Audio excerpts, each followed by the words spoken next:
नमस्कार दोस्तों, मैं एडवोकेट यशवंत यादव आपका स्वागत करता हूं लाइट वाइज में।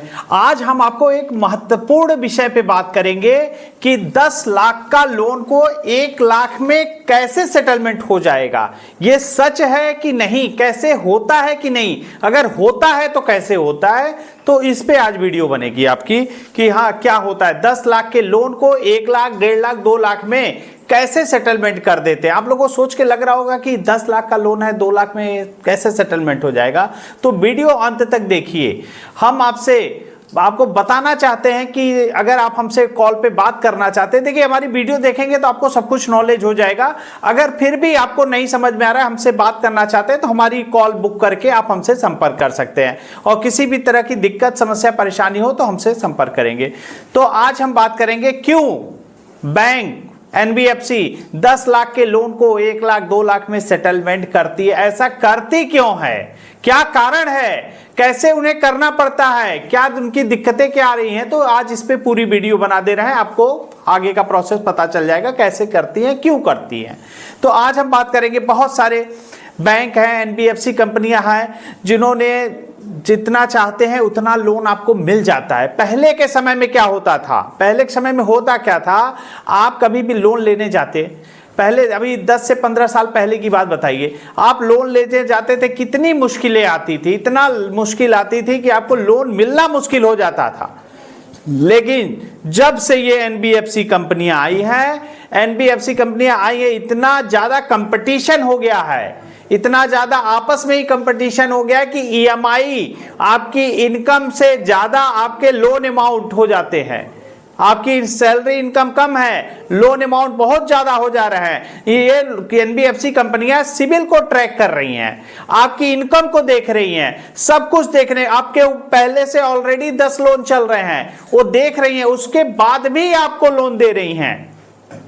तो कहीं ना कहीं इसमें कंपनी का भी जिम्मेदारी है। क्यों ये कंपनियां ऐसी कर रही हैं, तो इसमें कंपनी का भी जिम्मेदारी है। गलत आपके साथ इतनी लोन की ईएमआई होने के बाद भी लोन पे लोन दिए जा रही हैं। 1 लोन है, 10 लोन है, 15 लोन है, लोन चल रहा है, वो सैलरी से ज्यादा लोन की ईएमआई जा रही है, देख रहे हैं, उनके पास सिविल है। तो सिविल देखने के बाद भी ये आपको प्री अप्रूव्ड लोन, माने ऑलरेडी अप्रूव्ड है, आपको कुछ करने की जरूरत नहीं है, बस आपको मिल जाएगा।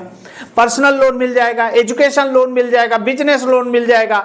और उसके बाद जो कि ये देख रहे हैं, कंपनियां एनबीएफसी देख रही हैं कि ईसीएस लगा हुआ है, इतने सैलरी है, इतना अमाउंट जा रहा है, उसके बाद भी आपको लोन दे रही है। तो कंपनियां आपस में इतने कंपटीशन हो चुके हैं कि ये अपने लोन को देने के लिए कस्टमर केयर बैठा रखे हैं, सेटिंग बैठा रखी है, आप लोग से एजेंट घूम रहे हैं कि आपको मैं लोन पास करा दूंगा।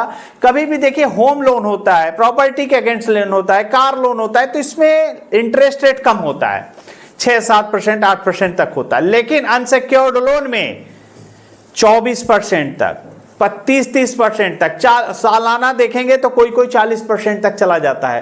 तो इतना अनसिक्योर्ड लोन में इतना अमाउंट चला जाता है।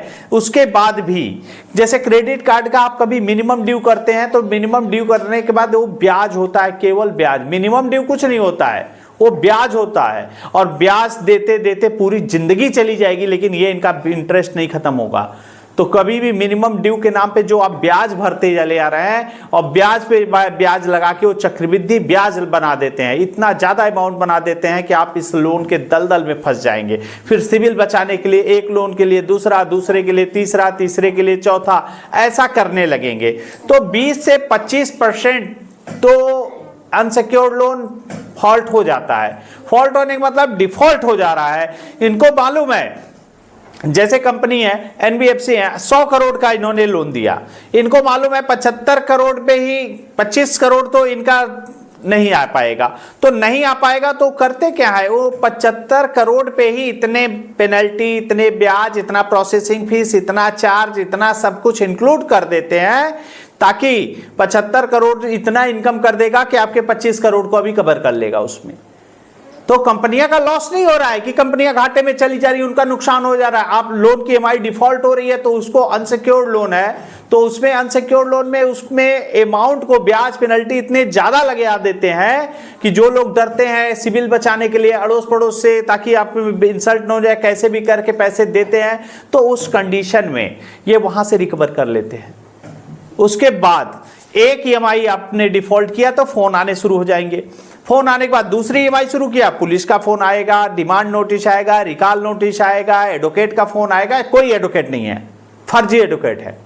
एडवोकेट कभी आपको फोन नहीं करेंगे, पुलिस आपको फोन नहीं करेगा। लोन की ईएमआई डिफॉल्ट होने के लिए पुलिस का काम है लॉ एंड ऑर्डर मेंटेन करना, रिकवरी एजेंटों की रिकवरी नहीं करना है, पैसे की रिकवरी करना इनका काम नहीं है, ये नहीं करेंगे, लेकिन ये डराते हैं।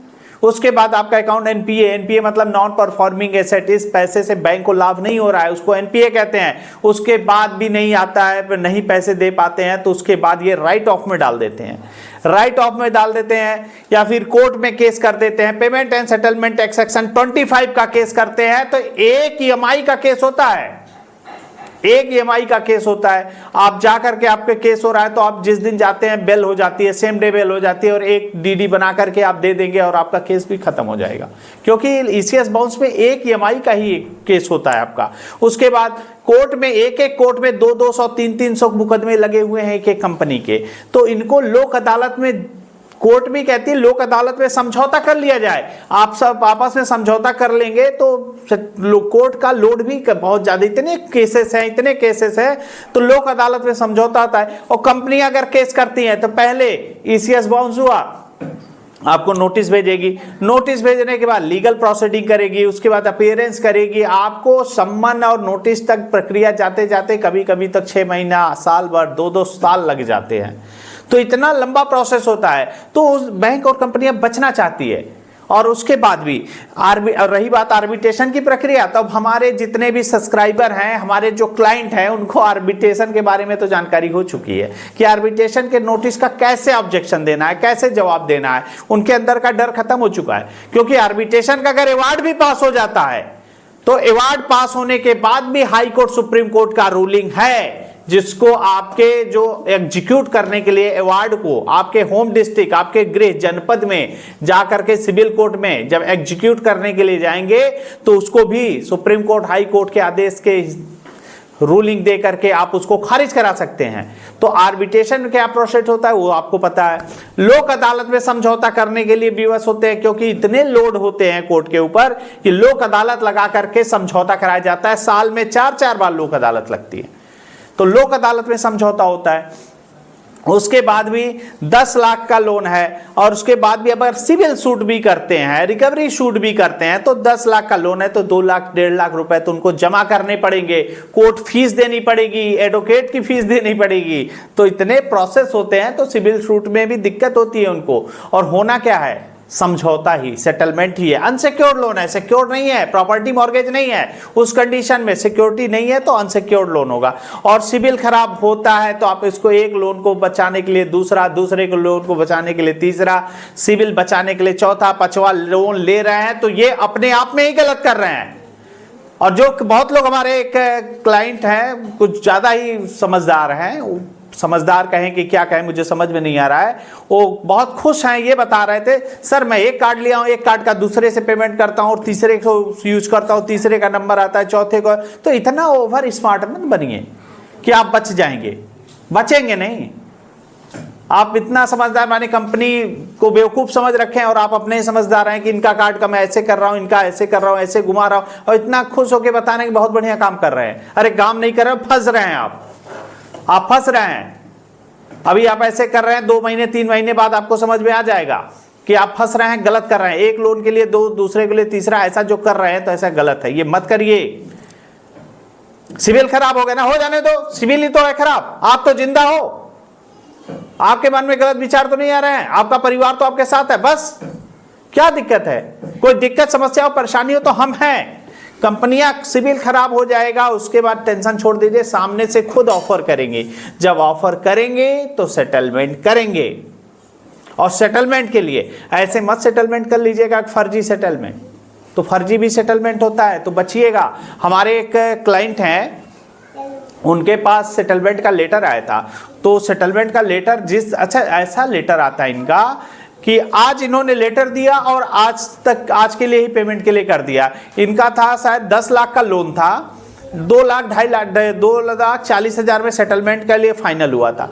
तो 2,40,000 का सेटलमेंट का इनको वन टाइम में मिल गया था। उसके बाद ये कर क्या रहा है, आज की डेट, आज इन्होंने शाम को दे रहे हैं 4 से 5 बजे इनकी मेल पे आया, उसके बाद वेरीफाई कराया, सब कुछ है। उसके बाद ये करने किए क्या, अगले दिन जैसे आज लेटर आया, कल के डेट में उन्होंने पेमेंट कर दिया, और कल के डेट में पेमेंट किया तो कंपनी कह रही है नहीं, मैं तो सेटलमेंट लेटर में एक दिन पहले का डेट दिया था, जिस दिन दिया था उसी दिन का डेट था, और उन्होंने एक दिन बाद सेटलमेंट के लिए पेमेंट डाल दिया बैंक में डाला तो बैंक ने ब्याज, पेनल्टी, जुर्माने में इनके पैसे को काट लिया और इनका सेटलमेंट हुआ नहीं।